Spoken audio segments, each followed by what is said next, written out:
Well, hello there. As some of you may know, I am still working on a very big video that is coming out in 10 days, which means that I still don't have time to do any big edits. However, Riot is releasing more and more new stuff, and as is the tradition, every time Riot releases a new cinematic, I just have to explain it. So, you know, we got the new Cassanti animated cinematic. They call it a cinematic, but it was made by an animated studio. Good news! Riot is actually now crediting the animation studios in the descriptions.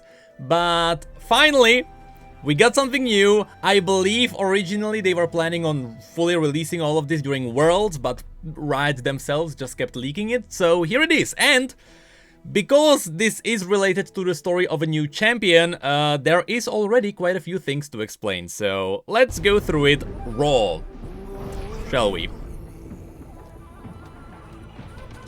So, first things first, I will give my full opinion on the champion at the end, but some people already were like, I don't really like the clothing, to which I say, hey, it's totally fine. For those of you who don't know, Cassanti is from Nazuma. Nazuma is a hidden place in Shurima, or in the region of Shurima. Which means, because they are isolated, because they are hidden, their clothing and everything around them is totally different from anything else in the world. That's kind of the point of being isolated. It means that you are not influenced by what is around you. So his clothing absolutely makes sense because it is different from anything else that we have seen in the world, and you'll see that all the colorfulness is based on the monsters who are in this region or in this hidden region.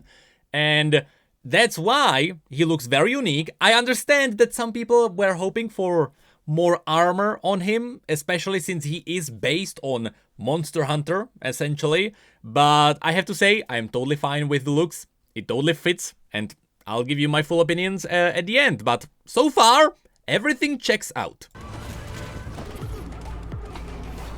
Also, music, beautiful. First thing, super quickly, as he slams down, this has to be one of his abilities. So, he will mention it himself, but he is wielding the weapons known as Netofos. Netofos are giant blunt weapons, which he is basically using them as hammers.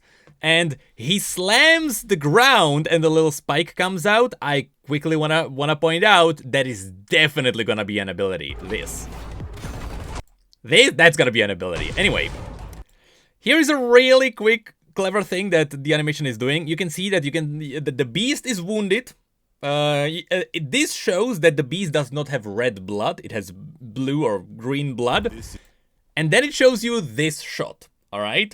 And notice how you'll see how the shot is closing in, which is supposed to kind of like show you the story of the hunter. He's even saying it himself, you know, this is the story of the hunter, and it kind of shows you a bit of anxiety. I mean, TB Skyen will have so much fun talking about this, but as you'll see, what this really shows you, the point of this, is that it is showing you the point of view of the wound of the beast, and it's showing you how it's growing back, because this beast has regenerative abilities, which is very important in just a moment. Just remember, this beast is basically Wolverine. Now you see that it healed back up and they are going back into action. Also, I like how Cassanti has a little bit of a Shuriman accent, but it is still a little bit different because it totally fits in the region. And then it shows you like this little flashback, right? And again, there are the swirlies, which kind of show you like this is like the mending of his mind, or I don't know what I would call this, but all the thematics about regenerating just make sense. And I believe Riot did mention that this champion will have a lot of regeneration because they are supposed to be a bruiser or a tank. All of that will make sense. And then we get to this. Together, the hunter and his love, the archer. The hunter and his love, the archer. I can already tell you there were some people who are like, not another LGBTQ champion. To which I say, who cares? It has never changed any champion. It has never mattered for any champion. This guy is awesome. Hey, let him love whoever he wants. But yeah, I just quickly wanted to point that out. But Defended their homes from the monsters that That's actually an important thing which he mentioned, that they defended their homes from monsters that threatened it. That's the very core of his story, because these people, the people of Nazuma, tried to escape the tyranny of the Shuriman Emperor, and that's why they kind of like went into the hidden places, and there they tried to found their own nation. The issue is, because those places were unexplored, everything there was wild, and so these people started competing with the monsters. So in order to actually found their own little region, they had to first defeat the greatest monsters that were contesting the territory. And that's the point of the story.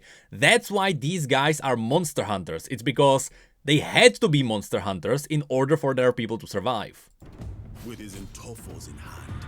And here, he actually name drops Ntofos. I thought it would actually use an apostrophe like N-Tofos, but sure, it's just Ntofos. That's the blunt weapons. And is loved by his side. Also, another thing I forgot to point out super quickly, I'll go back. The bow. This bow, you can actually see it if you go back to the cinematic that was released before, the very short one. If you look at the papers, not only can you see the bow there, but I believe the name is also dropped, and I believe his lover was called Tosh. I might be wrong. I think it's Tosh. I think it was name dropped in the other cinematic. Anyway, let's keep going. Loved by his side, the hunter felt invincible. I love this part. There were times, many times, when the archer urged the hunter to temper his skill with strategy. I love this so much. So basically, Cassanti was such a good hunter. He just wanted to zerg everything. He didn't care about strategy. He was like, hey, I can defeat anything. Let me just go in. Let me kill them. There we go. And you know, and his partner was like, hey, sometimes it's a bit dangerous. Maybe we should like take a step back and actually be strategic about it. So that's kind of their story. I believe maybe this is a setup for Riot. Later, maybe they might introduce that archer as a separate champion later. Maybe it is just Riot setting it up. Or maybe we will learn about him whenever Cassanti's bio actually drops. Anyway, I love... No spoilers for Cyberpunk, for Edge Runners, but, you know, that shot, it totally reminded me of Cyberpunk. If you know, you know. If not, well, it's a good show. Anyway, speaking of good show and good animations... The young hunter couldn't see that there is no monster greater than pride. So, basically, you know, the two talked, and Cassanti realized that, yeah, he was actually being dragged down by his own pride and by his own arrogance. I love this shot. Now, I assume this is supposed to be like an artistic version of Cassanti and like him kind of like seeing himself, you know, reflecting upon himself. This is totally a wild theory, and I have to say, I do not believe this is the case, but I still have to point it out. Anytime Riot is doing anything like this, it is always demons. Anytime they do anything otherworldly, kind of artistic, the latest example was Neela. You know how Neela has the beautiful magical whip that has like almost this appearance? It's because that whip is connected to her demon, which is polluting an entire region. Now, with this, you know, showing us that Cassanti's greatest enemy was his pride, there is the theory that Nazuma might be under the influence of the demon of pride. It is totally just a blind theory that's out there, and I just want to point out that if Riot decides to later on be like, aha, it was all demons' work, they can do it. The lore does not disprove it. They can make a part of Shurima being affected by a demon, but I do not believe that's the case. That would be... You know, the focus is on a hunter who's protecting his own region and who's protecting his own homeland. I don't believe dropping in a demon on top of all of that would do them any favors. I think it's great that they are focusing on a more of a grounded story that's just a guy who's fighting for his people. So I do not believe a demon is involved, but if they want to do it later on, Riot can do that. And so, the archer moved on to other adventures. And there you could see that, yes, his lover was like, well, you're arrogant and I will now do other stuff. You know, that's me kind of paraphrasing, but I believe in Cassanti's bio, we will actually learn what really happened. And I believe that what you can see there is probably the main building of Nazuma. That's probably their main kingdom. Adventures, but he left behind one final gift. And this is legitimately this is legitimately the only thing. Oops. This is legitimately the only thing I am not entirely sure about. Now, super quickly to break down what you can see here. Right there, that's the head of the beast which he is fighting in this cinematic, which kind of spoils the fact that he is gonna defeat it. On the other side, you can actually see the tail of the beast. Once again, this is kind of spoiling what's gonna happen in the cinematic. And in the middle there, he's holding the bubble. And that bubble is a bit of a mystery to us right now. Yeah, I think this is all, you know, his lover didn't really leave behind a gift for him. I think he just gave him the gift of knowledge. You know, I don't think he actually like gave him anything, but I think the bio is gonna reveal what actually this point is about, because later in the cinematic, in just a moment, it seems like he might have actually given him something, but you'll see what I mean in just a moment. The hunter could finally see his monster. There you go. There you go. You know, this is kind of showing you that his lover was like, you know, deal with your arrogance. And so that's what he did. Now, super quickly, you can see that his Notofos are blunt weapons. That's the point of Notofos. They are blunt. I assume, this is kind of very clever storytelling, I assume these hunters are using blunt weapons because if you use a sharp weapon, you are gonna damage the monster, and if you damage the monster, you can't use its parts to make armor and make weapons. That's kinda the point of blunt weapons when you are hunting something. But you know, here you can see that he's like, you know, I'm done being arrogant, and I'm gonna break off, I'm gonna chip it off, and I'm gonna make it sharp. And that's what he did here. He was like, alright, I'm done, I'm just gonna kill it. There will be more to that point in just a moment, but just remember, the entire theme is regeneration. Beautiful music now. Very cool. This, I just want to point out, this is my favorite shot of the cinematic. Here, he looks so badass. Dude, he looks so good.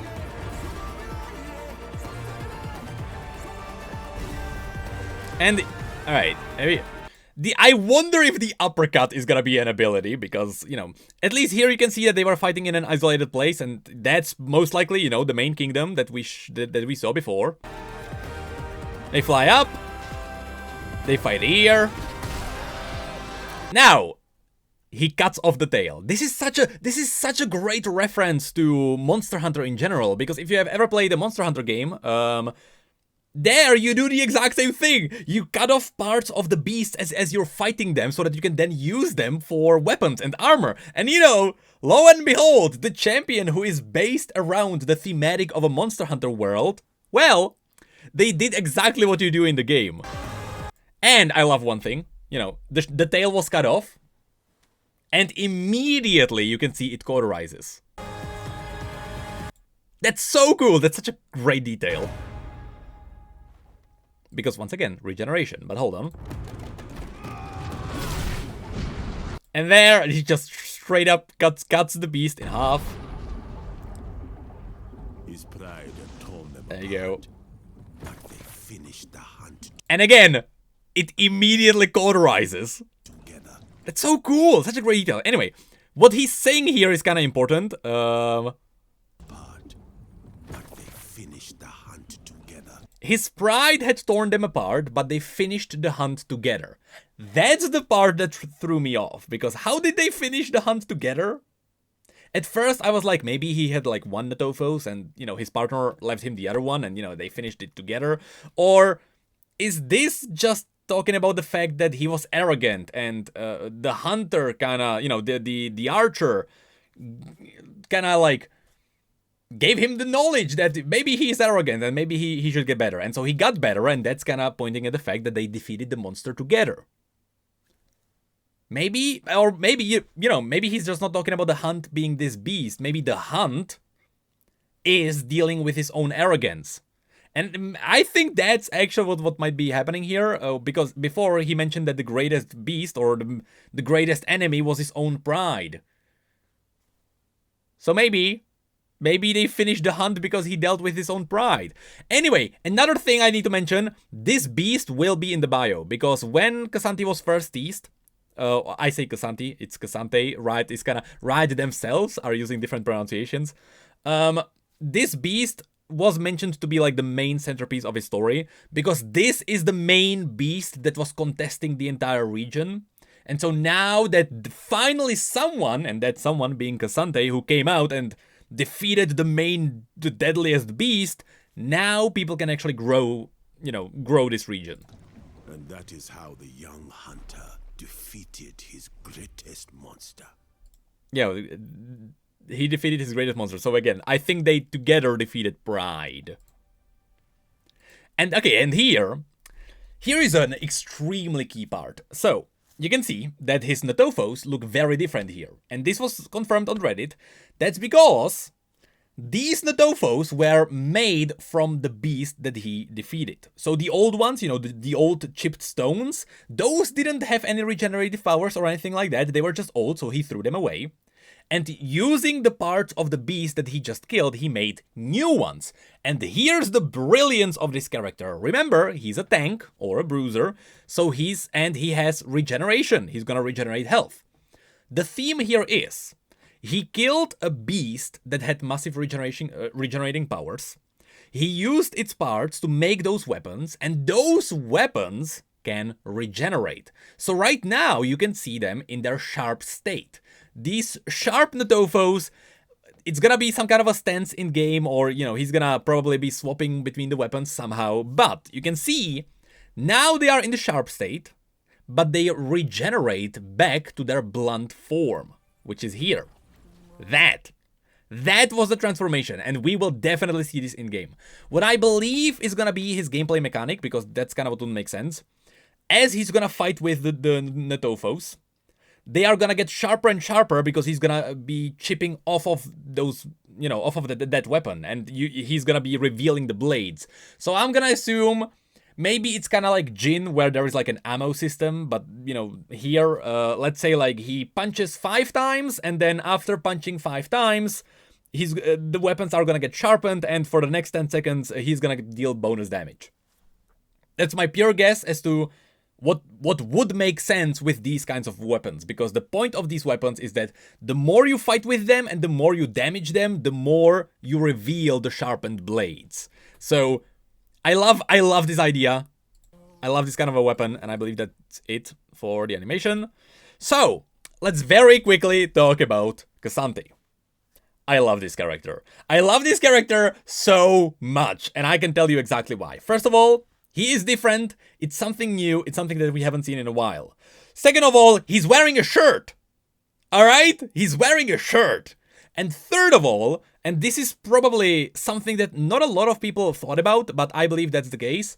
For a while, I love that League diversified their characters, and so now it doesn't matter what kind of a gamer you are, you can find your character in League of Legends, and that's because League diversified into everything. There is Yumi, there is Seraphine, there is something darker like Mordekaiser, and there are all of these kinds of fighters. But here's the key thing. All of those people, including, I would almost say including Renata and maybe including Zeri, all of those people went away from the core idea of what League was about, because League, at the end of the day, League is technically a fighting game where you have people fighting in an arena. That is what League of Legends is. And so I feel like Cassante is going back to the roots. It's been so long since we have just gotten a fighter. Like a proper fighter for the core audience of League of Legends, which I don't even know if that's core anymore, because League is very diversified, which is really good. But like the core fighting champions have been lacking for so long, and now we're back. We're back to a pure badass hero who's just out there to fight. And I've missed that for so long. So thank you, right? I'm very happy with this guy. I am very happy. The theme is awesome, hunting monsters, stuff like that. There's only gonna be one more thing. Actually, I even wrote notes for this. There's just one more thing. I know that Riot always, whenever a new champion comes out, they always try to tie them into a skin line. They always do that. Whenever a new champion is out, you know, I mean, Gwen was with little groovy guys. Okay, Renata was a bit weird. You know, Zeri did the same thing. Every time a new champion comes out, they are immediately tied to something new. For example, Neela was tied to the new skin line of Star Guardians. If Riot is truly going to their roots, when K'Sante comes out, they need to give him a Headhunter skin. Exactly like Rengar. When Rengar came out, Rengar got the Headhunter skin, which was more of an improved version of himself, leaning heavily into the idea of a Headhunter. K'Sante is a hunter. Please, if you are Riot, if you are going back to your roots, this is what old Riot would do. Old Riot would give him a skin that is leaning heavily into who he is, and that's a hunter. You better give him a hunter skin. You even have those prehistoric skins, those are pretty cool too. A prehistoric skin would work as well. Right? But yeah, that's my opinion on K'Sante, and that's the animation. I love that the animation just tells you the origins of really how where the region is gonna start and what the region is about. So at this point, I only really have one question. Can I play this class in the MMO?